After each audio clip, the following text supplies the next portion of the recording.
நமஸ்காரம். இன்னியோட proverb, being aware of the self is the real meditation.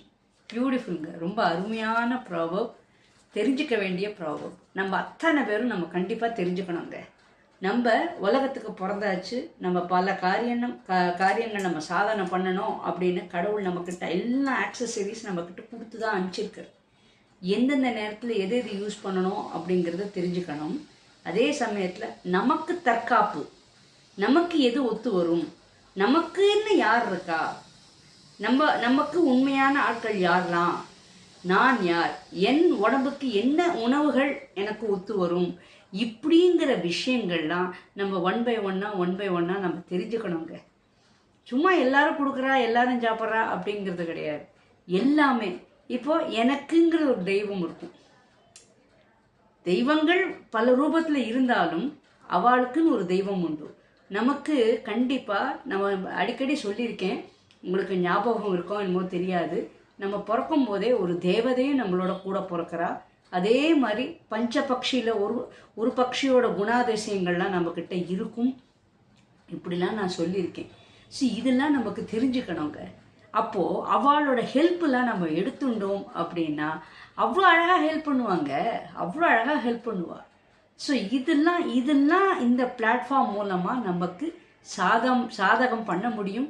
அதை நம்ம அவளோட ஹெல்ப்பை நம்ம உபயோகித்தோம் அப்படின்னா கண்டிப்பாக சின்ன சின்ன விஷயமானாலும் சந்தோஷம், எல்லாமே உங்களுக்கு வெற்றி, உங்களுக்கு சாதகமாக தான் நடக்கும். ஏமாற்றங்கள் இருக்காது. தவறுதலாக வேறு வழிக்கு போயிட மாட்டேன், நீங்கள் திசை மாறி போயிட மாட்டேன். கண்டிப்பாக அழகாக நீங்கள் ட்ராவல் பண்ணுறது எல்லாமே ரொம்ப அழகாக இருக்கும். ஏன்னா அவள் உங்களோடயே இருக்கா இல்லையா?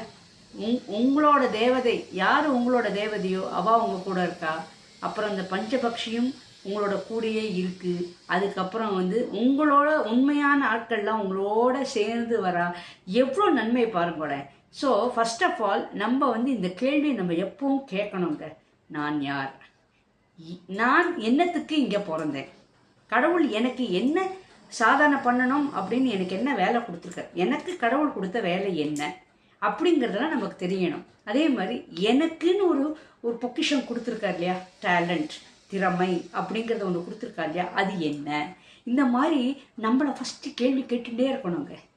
கேள்வி கேட்டுகிட்டே இருக்கும்போது கண்டிப்பாக பதில் உங்களுக்கு கண்டிப்பாக சேரும். பிரபஞ்சம் உங்களுக்கு ஹெல்ப் பண்ணும். பிரபஞ்சம் சூக்ஷ்மமாக உங்களுக்கு அதோட ஒரு கேள்விக்கும் விடைகள் அவள் அழகாக சூக்ஷ்மமாக உங்களுக்கு பதில் கொடுப்பா. அப்போ அந்த பதிலை நம்ம தெரிஞ்சுட்டோம்னா அதுக்கேற்ற மாதிரி நம்ம அழகாக போகலாங்க. அதுக்கு தான் நான் அடிக்கடி சொல்கிறேன், இந்த பிளாட்ஃபார்ம் நீங்கள் கற்றுக்கோங்கோ. கற்றுனா கண்டிப்பாக நல்வழியில் தான் போவேன். உங்களுக்கு மிஸ்கைடிங்கே கிடையாது, தவறுதலான எண்ணங்களோ தவறு பாதையோ கிடையாதுங்க. அதனால் நம்ம இருக்கிற லைஃப் ஸ்பேனை ரொம்ப அருமையாக கொண்டாடலாம். அண்டு கடவுள் கொடுத்த ஒவ்வொரு க்ரீச்சரையும் ஒவ்வொன்றுத்தையும் நம்மளால் ரசிக்க முடியும், உண்மையாக நேசிக்க முடியுங்க. இதுதான் நான் அடிக்கடி சொல்கிற மாதிரி, சப்ஸ்கிரைப் பண்ணாதவா சப்ஸ்கிரைப் பண்ணுங்கோ, லைக் பட்டன் ப்ரெஸ் பண்ணாதவா பண்ணுங்கோ, கமெண்ட் அடிக்காதவா கமெண்ட் அடிங்கோம்மா. And if you find my message is informative, try to share among your contacts. Bye.